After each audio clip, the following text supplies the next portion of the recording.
Well, Susan, thanks for that introduction. And I can't help but wonder how many nurses there are in the audience who represent nursing. Raise your hand. Oh, that's quite a few. Quite a few. Great. And other clinical? People with a clinical background? So that's just about everybody in the room when we put those together. So let me ask you clinical people. You heard the introduction. Let me ask you, which has more credibility with you? The fact that I was a senior vice president of a rather large hospital, actually one of the largest hospitals in America, or that I worked at Disney, or something she didn't mention, which is I'm married to a director of nurses. Okay, I have a feeling, right? So why isn't she talking to you, right? That's what the next question should be. And I would expect that, because I suspect that being an executive in the executive offices over marketing and development and things like that, most of you feel like they can be out of touch pretty fast with what's going on the front lines. And I also suspect that Disney feels so different from a hospital to most of us that it's like, can we really learn anything from Disney? After all, we have people who are sick and stressed and some who are dying and in grief, and they have these happy families that have saved for years to go there, and they go there just anxious to run through the park and excited, and it's so different. Their customer is so different than our customer. And actually their work is probably 100 times easier than our work, given that environment. So what can we learn from Disney? Well, fortunately for me, I had this opportunity, of course, to spend a year in the Disney culture. And out of that experience, I am trying to have conversations with hospital leaders like yourself to bring cultural insights about my experience and matching them up to my cultural perceptions about the typical hospital culture. And can Disney teach us something about culture? And I think that they can. And I'm going to take some of their principles and share them with you. And my premise really goes like this. You actually have all the answers to whatever you perceive to be your problems. Right here in this room, especially if we add the staff that report to you. So that's the first part of my premise. Our problem is not that we don't know where to go for answers. It really is how to have far more conversations, like I'm hoping I'm trying to start today. In the afternoon, after each of these sessions, you're going to have time, at least an hour after lunch, to have a conversation about what you've seen and heard and what you think. And I think it's those conversations that we need to have more often, especially if they are with the right people, about the right principles, in the right spirit, for the right reasons. If we can have those kinds of conversations, then I'll feel like if I could have had some little role in prodding that or prompting that, I'd be happy. Implementation of principles involving human systems is not easy. Would you agree with that? Any of you who have tried to implement the kinds of things we're probably going to talk about today realize how difficult that can be. And I see my role here as helping share some principles exemplified by Disney, not so much as to give you answers, but more to give you hope that you can make it work for you if you're determined enough. And the real question today is not so much what am I going to teach you, but how committed are you to the overall success of your organization? Your level of personal commitment to your own organization is what makes it happen. Just as your level of commitment to whatever regimen you've chosen will make you lose weight. Our problem in losing weight has almost nothing to do with knowledge, right? We always act like, oh, how did you lose weight? Like we wouldn't have any idea how to lose weight, right? That's not our problem. Our problem is about commitment. And I would suggest the same thing as a manager. It's the degree of total commitment you have to the organization. If you're only half committed, you're only here about 3/4 of a day if you can get away with it, and you got all kinds of businesses on the side or whatever else you're doing, right? Then that's a level of commitment that what I say today won't prod much of anything, any more than knowing how to lose weight will make you lose weight with no commitment. So that's the premise. I have one other premise I want to share with you, but first, let me just give you the list of chapters in the book. If Disney ran your hospital, the chapters go like this. If Disney ran your hospital, you would redefine your competition and focus on what can't be measured. That'll be the first thing that I talk about today. Number 2, you'd make courtesy more important than efficiency. That's a big one. That's the one that takes the longest to cover, because I find that that tends to go against our culture in healthcare, and rightly so, I'm sure, because cost constraints and reimbursement have driven so much of what we do. You would consider patient satisfaction a fool's gold. It's almost the same, but this sounds like you wouldn't measure anything. The other one says how you look at the measures, and that's more accurate. You'd measure to improve, not to impress. You'd decentralize the authority to say yes. You'd view hospital work as theater. That's quite a dramatic one. No pun especially in it. But when we get to that one, that'll be one we'll dwell on a little while, because some of you are going to say, well, that's where we go off into left field, probably. That's all right. Somebody from Disney might do that. Harness the motivating power of imagination. Create a climate of dissatisfaction. Quit using competitive rewards. We'll talk about rewards. I find that there's a lot of confusion, especially in hospitals, about how to reward the good behavior of our employees. And rewarding them on a competitive basis would be a mistake, and I'll explain why when I get to that place. And finally, close the gap between knowing what we should be doing right and actually doing it. How we close that gap. You may have seen charts like this. This comes from the Healthcare Advisory Board, and it shows that employee satisfaction and patient satisfaction seem to correlate in an organization. So if you are in the 80th percentile, let's say, in patient satisfaction or above, then you'll probably be in the 80th percentile or above in employee satisfaction. They correlate. So that if you have really low patient satisfaction scores, you generally have pretty low morale in those places too, and low satisfaction among the employees. Now, if you heard me say that, it may have sounded a little backward to you. Did anybody pick up on that they said, well, no, I would have said that differently? Anybody? How might I have said that differently, or did you notice? I said, if we have high patient satisfaction, we are likely to have high employee satisfaction. That sounds a little backward to people, right? If we have high patient satisfaction, we'll get high.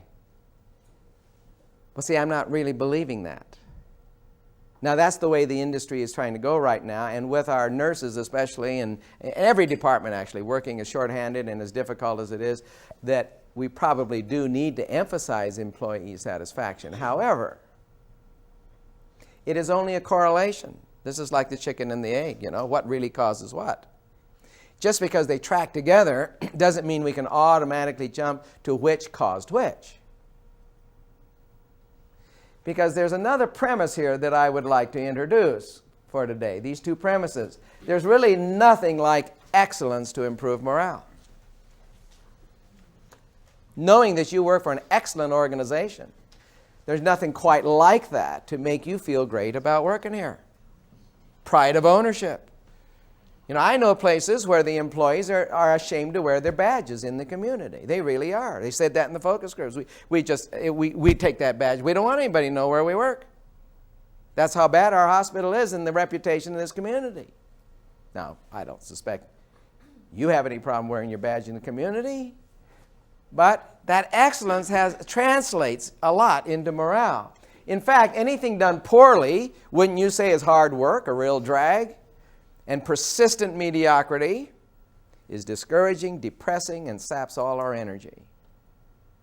Persistent mediocrity. Have you ever worked, you probably haven't, but have you ever been on a team that you really felt was not very good? They didn't pull together, they didn't like each other, they didn't get along, they grumbled all the time, you hated to get to work, and you couldn't wait to leave? See, that's what saps your energy. It isn't that somebody isn't addressing my needs and concerns. It's that we're not having any fun being who we're supposed to be. And that takes some excellence to feel good about yourself, whether you're taking up tennis or golf or knitting or whatever you take off, painting or whatever it is. When you are doing it poorly, it's discouraging. As you get better and better, it's exhilarating. anything done at the level of excellence or in pursuit of excellence with a great coach is fun and energizing.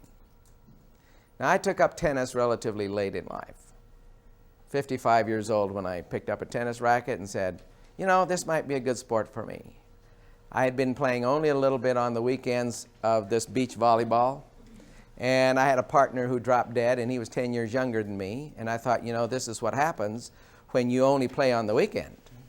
And so I thought, I need to play every day. I need to do something regular and something strenuous. And so I started taking up tennis. Well, I can tell you, when I started tennis, I had constant doubts about, what am I doing here? Look how hard this is. It's a whole lot harder to keep that ball in that court. Any of you who've ever tried it for the first time, you know, you think you're hitting it to that court and it goes clear over the fence sometimes. You know, it's been a long time since I've hit a ball over the fence.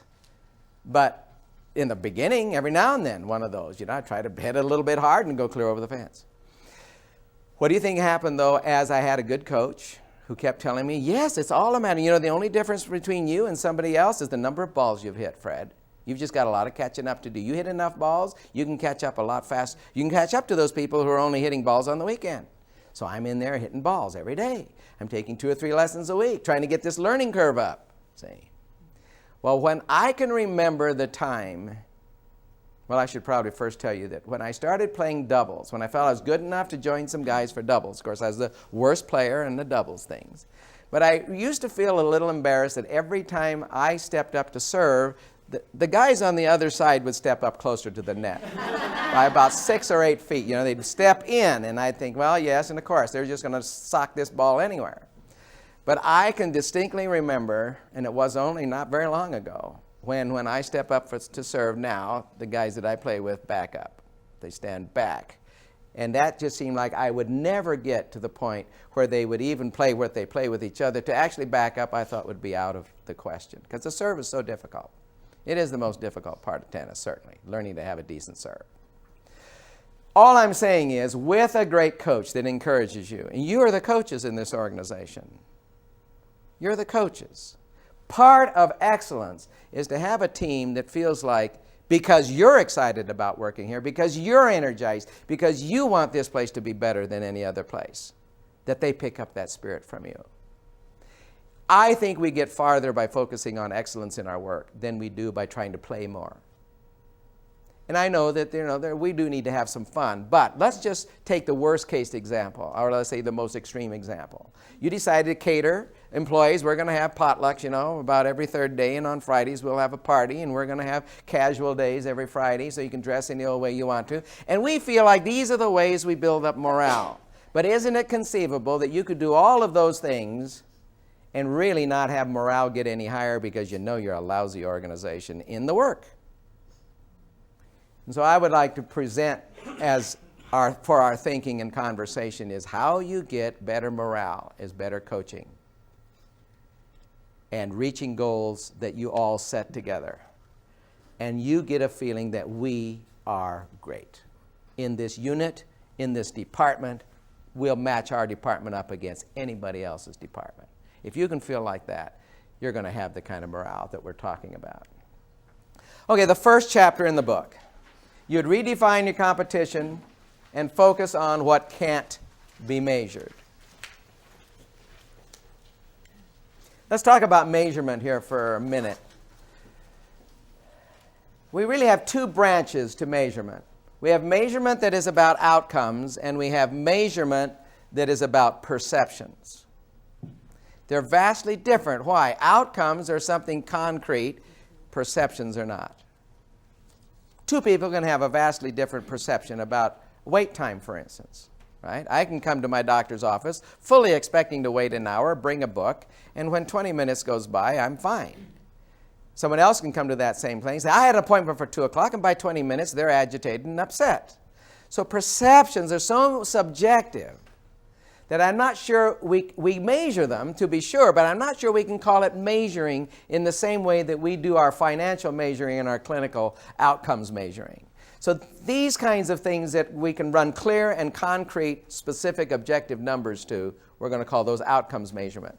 Perception measurements are those perceptions about people's satisfaction and loyalty. And here's what I'm going to build up to. I'm going to want to say and convince you that there is as much difference between satisfaction perceptions that give you satisfied patients and those kinds of perceptions that create loyal patients. Now, over there on clinical and financial, we know that they are distinctly different. When you say clinical outcomes and financial outcomes are distinctly different kinds of measurements. However, do you also believe they are linked? Sure, because if a person stays here 7 days longer than we're going to get paid for, then we would consider that not a really good clinical outcome. But it also affects the financial outcome. So while they're distinctly different, they are linked, and that's what we want to say over here. Those two also, satisfaction and loyalty, are distinctly different, but they are linked. Right? You won't get loyalty without satisfaction first, but just because you've got satisfaction, you don't necessarily have loyalty. It's where we want to go with that. Not all things that count, not all can be counted that counts, and not all that counts can be counted, according to Einstein. And I like this quote too. How many of you are aware of W. Edwards Deming and the fact that he was the founder of the quality movement? And if you've been involved in any kind of performance improvement teams, you've been using Deming thinking probably in measuring and plotting things and doing statistical graphs and that kind of thing. So here Deming, does anybody know what Deming's professional training was? Does anybody know what he really was? A professor of. Does anybody know what he's a professor of? Before he went to Japan and created the quality revolution. He's a statistician. He taught statistics. So we're talking about the greatest numbers crunching guy you could imagine. I mean, a total bean counter personality. He has zero personality, as a matter of fact. If any of you ever heard, you probably haven't heard him. He's I think he died, didn't he, just recently? So, but if you've ever heard him, and I've had the chance to do so, he is as dry and non-charismatic as you can imagine. So he fits the total model. And yet this person that you would think would be a numbers-driven person all his life and everywhere he goes said, over and over in his book, by the way, Out of the Crisis, over and over, he talked about something called invisible numbers, invisible numbers. And I'm just taking one statement out of this book, and I could have pulled a whole bunch just like it, basically saying the most important numbers for an organization are unknown and unknowable, in the sense that perceptions are unknown and unknowable. See, that other measurement that we're talking about. What is the value, for instance, of a satisfied customer? How does that come to your bottom line? If we're going to add the word loyalty, what's the difference in value between a merely satisfied and a loyal customer? We would have no way of having hard numbers for that data. And yet those, even Deming says, are the ultimate numbers we're going for, even if they will always be invisible to us. We have to trust our intuition that they do matter and will eventually drop to our bottom line. This is how I see them dropping to our bottom line. When we talk about performance improvement, that's the new word. That's the way the Joint Commission talks about it now. They used to call it quality improvement. Everything was about quality. Now it's all about performance. So let's just take that first one, performance improves. What we're asking is, let's start by going down here. If our performance improvement means that we improved our processes, then what have we also improved? Our productivity. And when we improve productivity, we have reduced costs. That's a form of quality. And that will drop to the bottom line because we've reduced cost. But now come the invisible numbers. When we improve our performance in a way that makes our patients and their families sing our praises in the community, right? And they go out of here and they say, wow, are those people great? Are they great or what? Well, what happens? Well, you sing your praises with enough people out there singing your praises, it increases your market share, which is another form of performance. The kind of performance that increases market share is the kind of performance that increases word of mouth, positive word of mouth. Then market share increases, and if we get market share increases, we can add on. We can start building, we can start adding on and building out new suites for this and that. We can bring more doctors in to be on our staff, and then our revenues go up, and then profit improves. So those over there are perceptions. These are outcomes. these two take a completely different management style. I'll tell you why in a minute. First of all, let's just make sure that we understand how important perceptions are in our success. I understand that you're Gallup. These are Gallup questions, okay? These are Press-Ganey questions. All I've done is taken what Press-Ganey and Gallup say when they correlate each question on their survey with overall satisfaction, what tends to have the highest correlation coefficient with overall satisfaction. Now, Press-Ganey has 44 questions. Gallup has only, I think, 20 questions because they're doing a telephone survey. They don't ask near as many questions. How well the staff work together to care for you. Now, that is a purely subjective impression. Wouldn't you agree? What about overall? Can you imagine how high overall cheerfulness? Now, Gallup doesn't ask a question about cheerfulness. But I suspect, since this one is exactly the highest and the staff work together as a team is also the highest on the Gallup, I suspect that if Gallup asked about cheerfulness, it would climb to the top of their list in correlation too. So I like to show these too, because they ask some questions that are different. The point of these, when you look at these questions, is that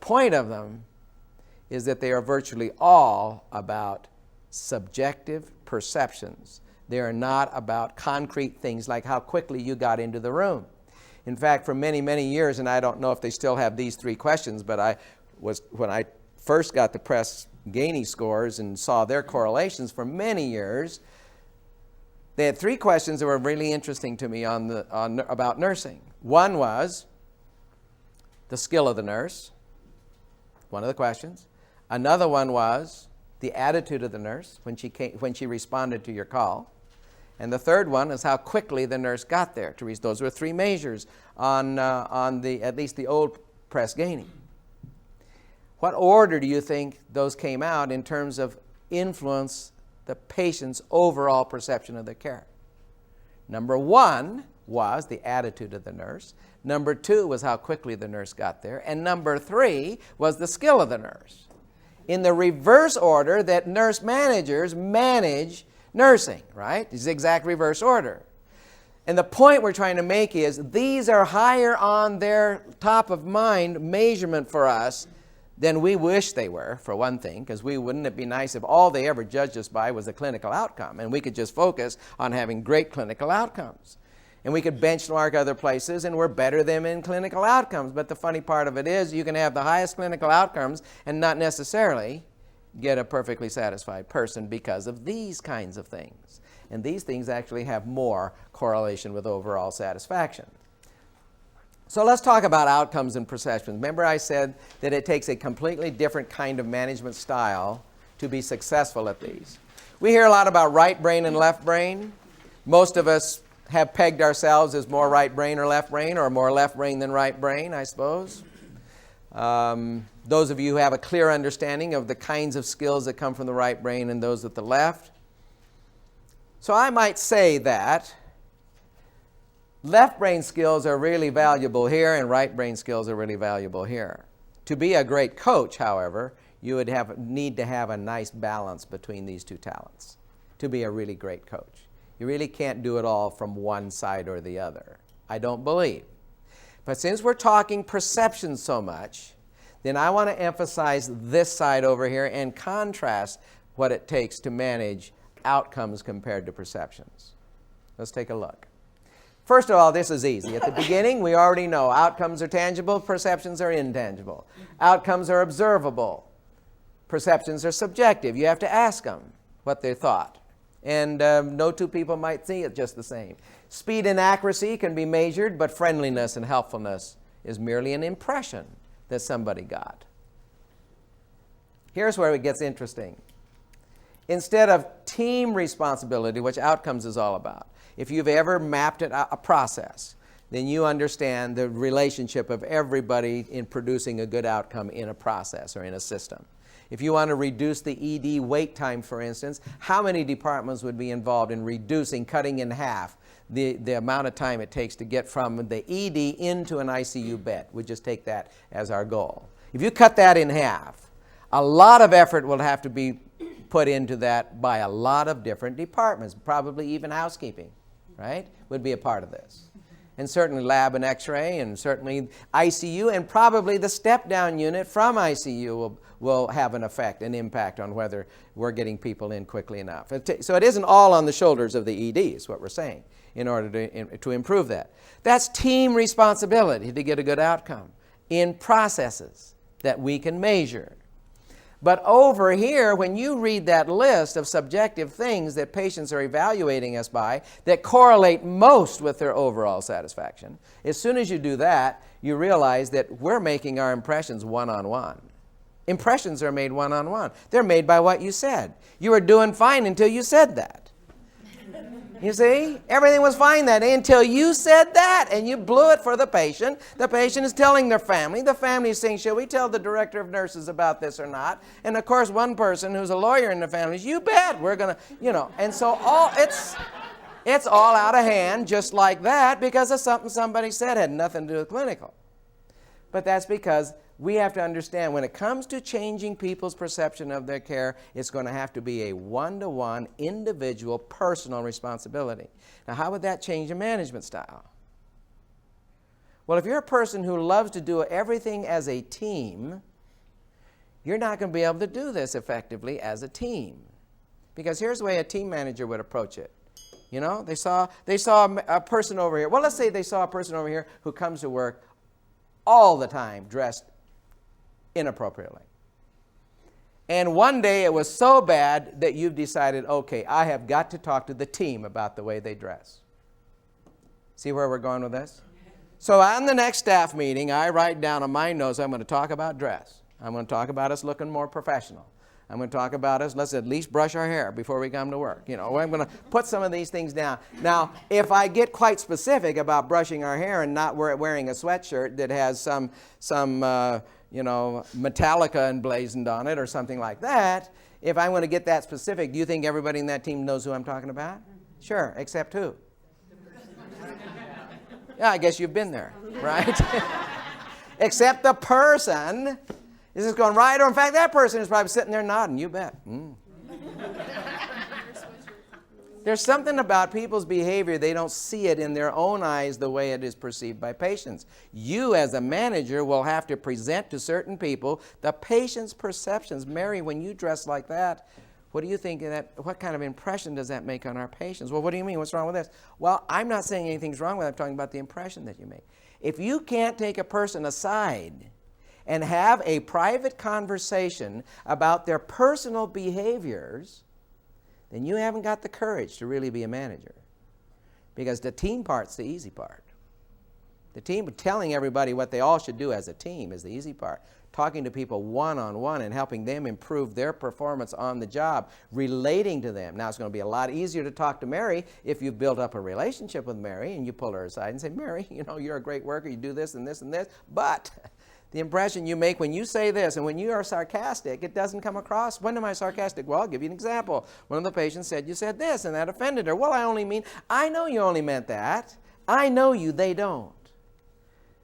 So I'm wanting to help you see how you come across. If you can't have that conversation one-on-one, you see, then we're in trouble with the things that build word of mouth over here.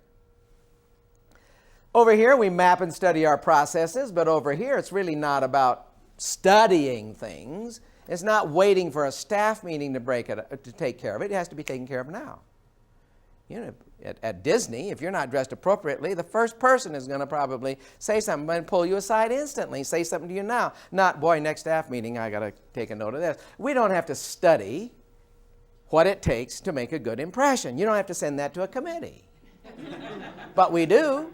We think there's a guest relations committee, and they're going to tell us how to behave. And once I get a list of behaviors, finally I can hold people accountable for their behaviors. Well, that's a lack of courage again, in my thinking. It's a lack of courage. Because there isn't any manager in this room with your team of people that can't sit down and say, what kind of impressions are we making and how can we improve those? And you ask, how can we improve those? And they say, well, This whole place looks sloppy to me, somebody says. Well, how can we improve the impression our place makes? See? And so it's always about improving our impressions. And when you can have those conversations as a group, then it's take action now. Nobody has to study this, which is quite different than outcomes. In outcomes, we're trying to improve people's technical competence all the time. Rightly so. We want people with the highest skills possible to run our equipment. We want all our equipment to have been tested out so that people aren't fumbling around and wondering where the switch is for that and that, or how to change this when it isn't working right. But over here, it's really about improving people's attitudes and behaviors. That's a totally different picture than competence. You know, my wife says it is easier to teach competence than it is attitude. So if you're going to hire somebody, hire them on the part that's the hardest to teach, that they come innately with, and then teach them the skills we need on the job. We'll be far ahead that way than to just take whoever is competent and then find out this person is not a team player, they're moody, hard to get along with, they're negative. But that's what happens over here that makes the difference over here. Now, 0 defects is now being called 6 Sigma. How many of you have heard of 6 Sigma? Okay, most of you have heard something of it. That's basically another way of talking about 0 defects. It's a whole nother system of questions that you ask to get at perfection. And that is great over there. If you're in the lab or in the pharmacy, wouldn't you say 0 defects thinking is extremely important for clinical outcomes? Yes. But that kind of thinking is not useful over here. Because we're not talking about mistakes. We are talking about the best possible thinking. Now, what is the best possible impression we can make? Not what is a mistake. It doesn't work. The whole idea of mistakes and defects doesn't work over here. Because we got a different kind of perception we're working on than that. Over here, outcomes are largely based on what you do, but perceptions are largely based on what you say. Based on what you say. If a phlebotomist comes into the room, basically says nothing, makes no eye contact particularly, looks at the wristband, says the least amount you can say, which is stick your arm out here, please, and let me see if I can find a vein, and you just barely minimum, wouldn't you say that saying nothing leaves a bad impression? If you said nothing. If you said the absolute minimum required to do your job and made absolutely no engagement with this person whatsoever, you probably haven't improved it much. The only thing that's going to make a good impression is what it is you do say. How much an engagement do you have with the person? And that's a completely different approach than it's all about what you do. Now, if I knew that, so if I'm a manager now and I know these things, right? It's people's personal responsibility. I take action when it's missing. I just do it. I take care of it right now. I don't wait for staff meetings to do this. And I'm here to inspire people's attitudes and behaviors. I mean, that's an important part of our whole picture here in quality. And it's about making the best possible impression. Then, how do I make that impression? By what I say. So that when you're going about your work, whatever it is, we have certain things that we say. Now, some places are getting quite particular about their scripting. I'm much more interested in every group talking about what can we say and how can we improve what we say, not necessarily having a committee somewhere to decide what everybody should say. Because the only way you can be that general is to give general instructions about what everybody can say. And when it's too general, it sounds canned. And when it sounds canned, we're really not making that great impression anymore. It has to come from the heart, it has to be personal. But our people do need to understand that it is in what they say. And they can practice together about how what they say that isn't hitting the patient too well right now can be improved. And that becomes the emphasis. Over here in outcomes, we want to eliminate carelessness. That's what 0 defects is about. But it isn't so much eliminating incompetence, it's carelessness. We have something similar over here. We're not trying to eliminate rudeness under perceptions and courtesy. We are trying to eliminate avoidance.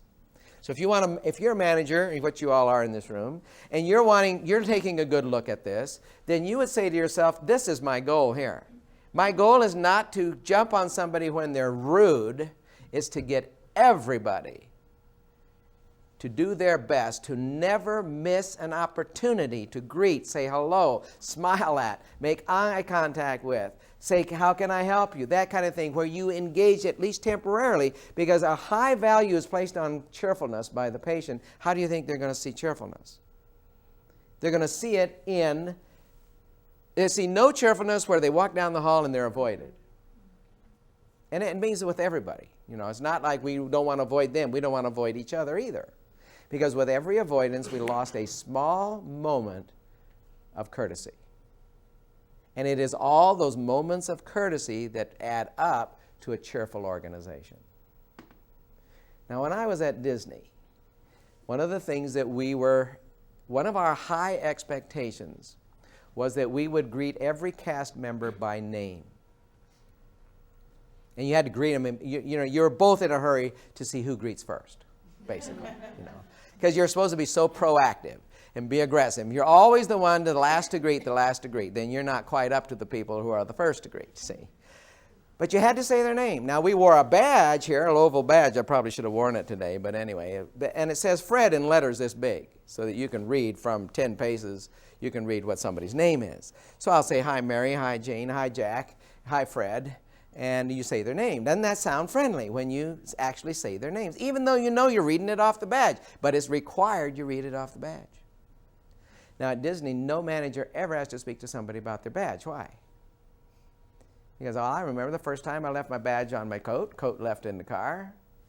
And I came on campus, and I had been on campus enough time that another cast member didn't know my name but knew I was a cast member there. I came on the campus. I said, hi, Jane. And she looked at me and she said, hi, where's your badge?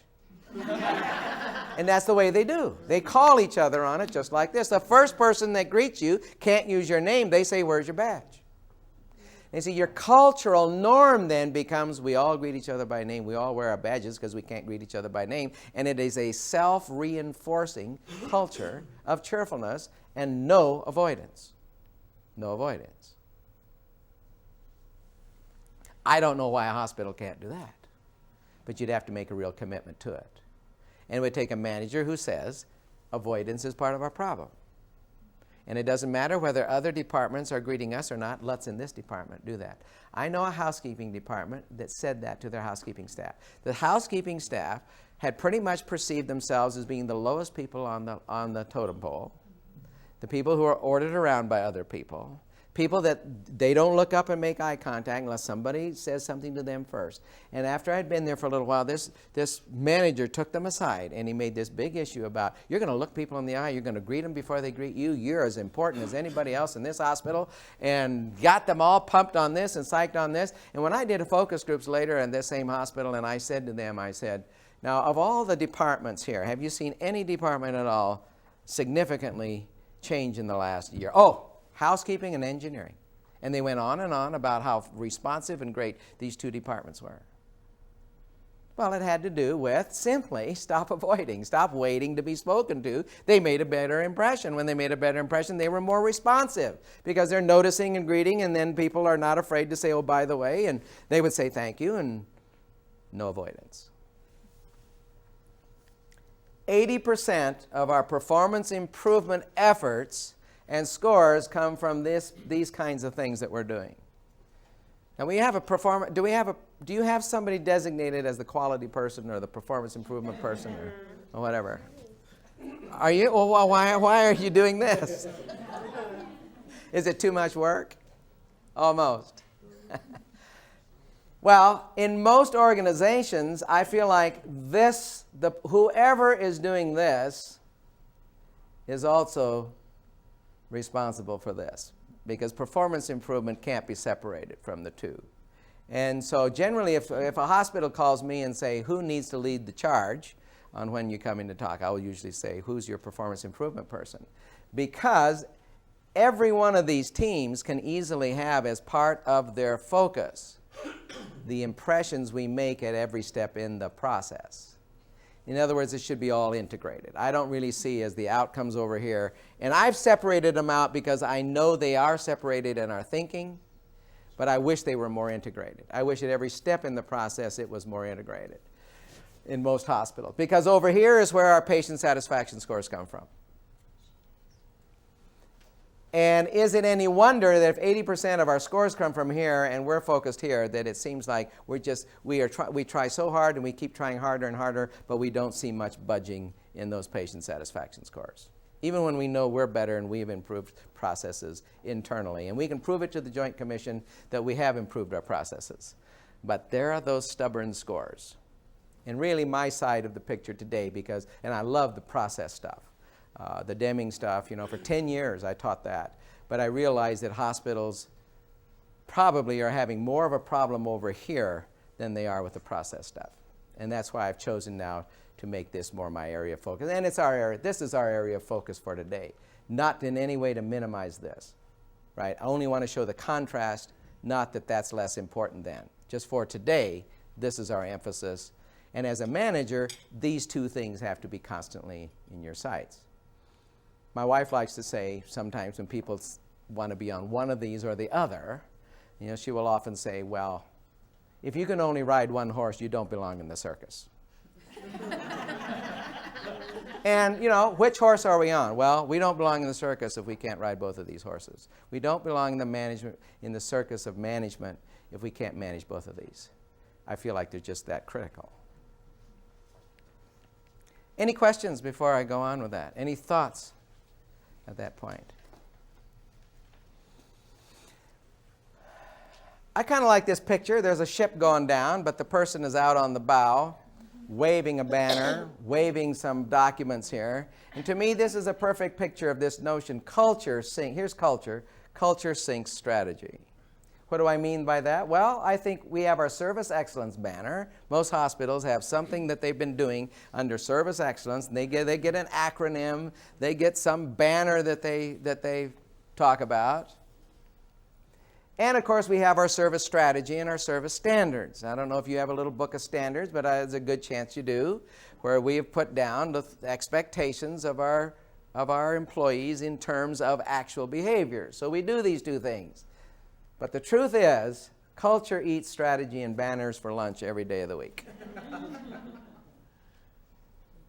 And you know intuitively that's true, right? Let me give you an example, just in case you doubt that that's true. Let's just take a look again at this one. How the staff work together to care for you, and on the Gallup, the staff work together as a team.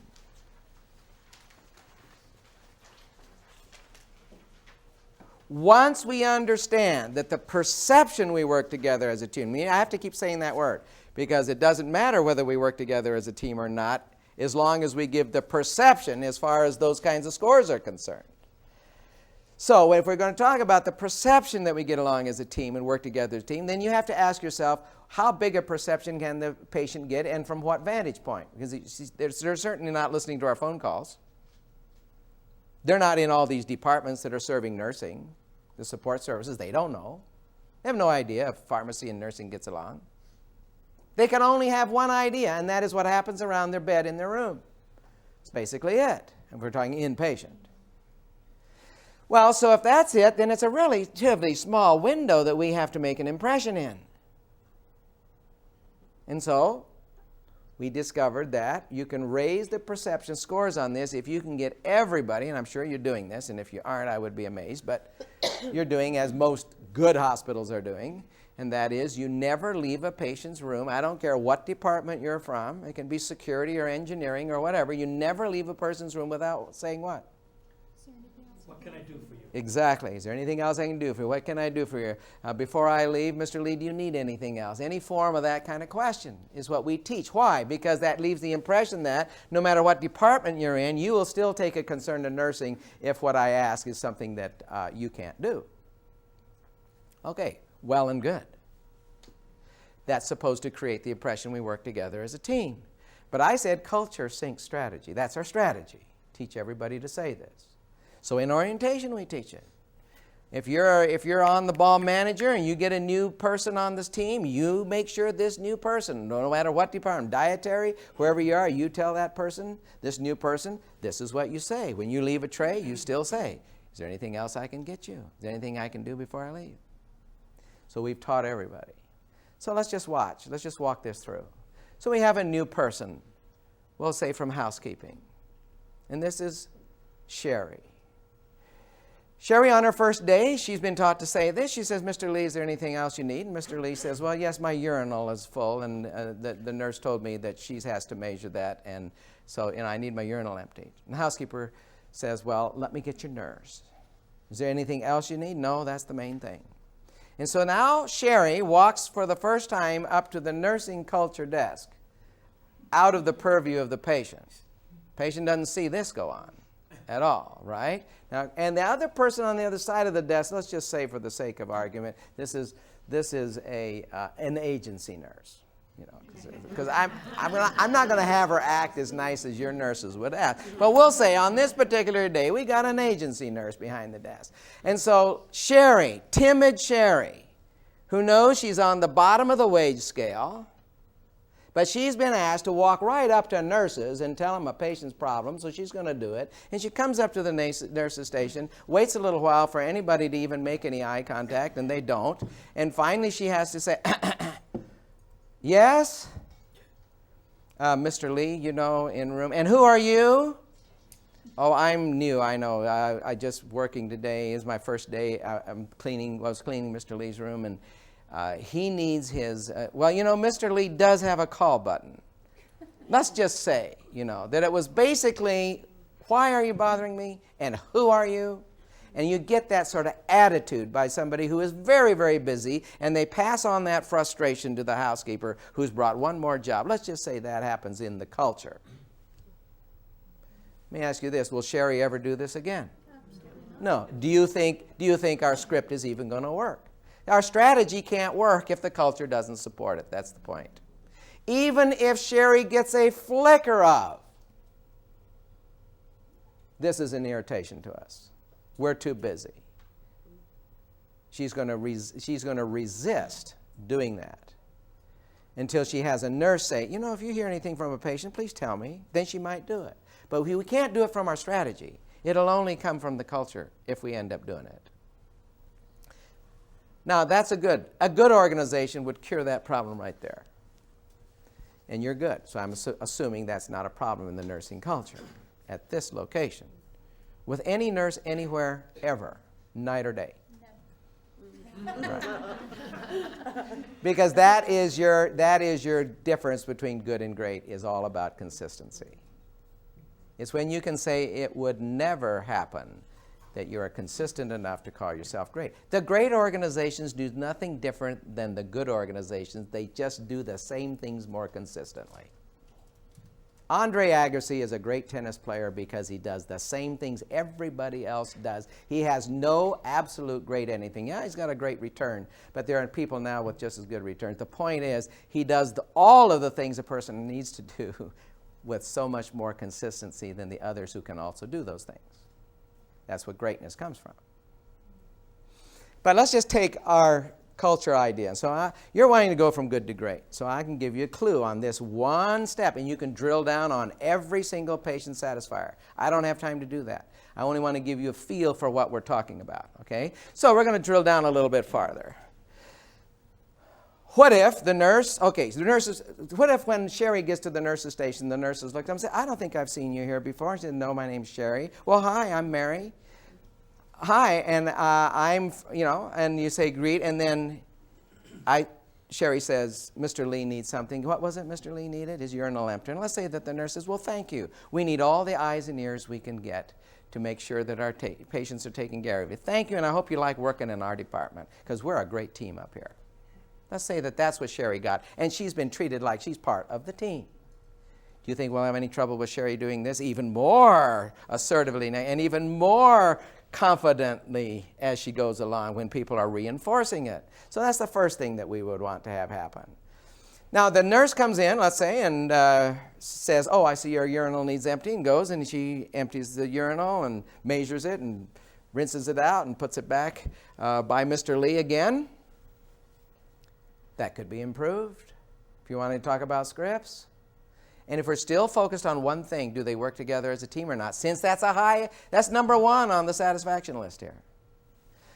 So what if the nurse learns that the best way to make a great impression is to come into Mr. Lee's room and say, oh, Sherry told me you needed something. She already knows what it is, but she says, she lets the patient say it again. And the patient says, Sherry? Yeah, that was the housekeeper that was in here just cleaning your room a few minutes ago. Oh, yeah, sure. Well, she told me you needed something. Well, yeah, my urinal. She said, okay, so I'm starting to, and as I'm doing the urinal, I can say, this was her first day. Her name was Sherry, and I just met her myself today. She seems like a really nice person. And we have a short little conversation. Even if she's been here 30 years, you can say, do you know that Sherry has been here for 30 years? And she has been such a shining light in this hospital. Say something nice about Sherry. And now let me ask you, when Gallup calls, Press Ganey doesn't call, they send you a form. When Gallup calls and you ask the question, how well did the staff work together as a team? What made the biggest impression on you? Sherry saying, is there anything else you need, and leading and getting the nurse? Or was it the nurse coming in and saying some nice things about Sherry and saying, Sherry told me? Which made the bigger impression? I'm going to remember that the nurse knows the housekeeper. They're friendly here. They meet each other. They know each other by name. That's going to be far more impressive to me than the fact that my housekeeper can run to a nurse with my problem. It is what the nurse says that will raise you from good to great. But that will have to come from the nursing culture. We could do the same thing with every one of these. Because the question is, what can we say on every one of these? What can we say to make the best possible, that was our other word that we use, impression? That's your goal. That's the way you talk with the staff. It's as easy as that. What can we say to make a better impression or the best possible impression? Even when we're saying the things we've already been taught to say. Is that the best we can do? And then work that into the culture. And again, your leadership is crucial to that, right? There's no way that I can do it. There's no way that the CEO or the vice presidents can do that. That's strictly at the level of the rest of you in this room. Who is your competition? Well, for clinical outcomes, your competition is other hospitals. You can benchmark other hospitals on your clinical results, right? If you're doing open heart surgeries, you can measure your complications against any other place that does open heart surgery to see how you compare. However, for customer satisfaction, and I learned this at Disney, because when we were at Disney, they made a list of all of Disney's competitors. We said what the competitors were. And after the list was all nice and complete, and we couldn't think of any more competitors, the guy went up and he struck a big X in that list that we'd made in our orientation to Disney, and he said, no. He said, at Disney, I know we said the Cape, we said Cypress Gardens, we said Busch Gardens over in Tampa, all of those were scratched out. He said, the truth is our competition is anyone our guest compares us to, and it's the same for us. How many of your guests do you think have probably been to Disney? And if not to Disney, a fine resort somewhere where they treat you just like royalty. Does everybody, even the rudest people, know what great service looks like? Does everybody, the moodiest people included, know what friendliness looks like? Yeah, it's interesting to me that some of the most demanding people for perfect service are people who are pretty much grouches themselves.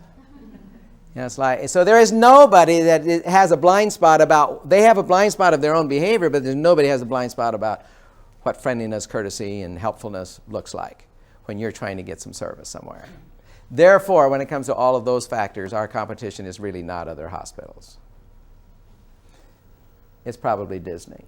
The inference is your competition is any organization with a service culture that is deeper ingrained than yours. Altamont Springs is a suburb of Orlando. I live in Altamont Springs. I got a traffic citation one time, and I was a little nervous about it because my record was looking pretty bad, and I had signed up 3 times for remedial driving class. Have any of you been through that remedial class? You haven't? See, good drivers, all of you. Oh, good. Okay, there's a kindred spirit.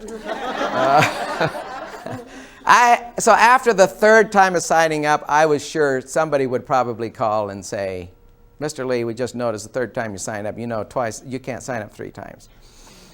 And instead, I got this letter from the chief of police. And when I saw chief of police on there and my address, I was sure that this person was going to give me a lecture here about how many points I had and how close I was to losing my license and what a menace I was for my neighbors and other drivers in our community. I was expecting a real lecture. So I opened this letter, and it started out, "Dear Mr. Lee, on such and such a date, you got a traffic citation from one of our officers." Yeah, I do remember that. And then it went on to say, "Would you please rate our officers' behaviors on the following things?" And it had in there, number 1, did he treat you was he professional? Number 2, did he treat you with courtesy and respect? Did he explain clearly the infraction?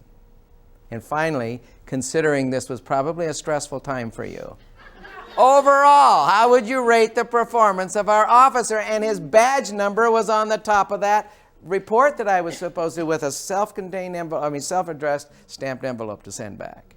I was shocked, right? Could you imagine getting this? And I thought to myself, only in Orlando. Disney is here. Disney raises the bar on everybody when they start asking what. You see, I have a feeling he had a real upward battle with those police officers when he decided to have the perp. The perp evaluate the officer. Could you imagine how hard that would be for a cop to get his mind around that? You think we have a hard time getting nurses to say this stuff is important when I'm trying to save lives here.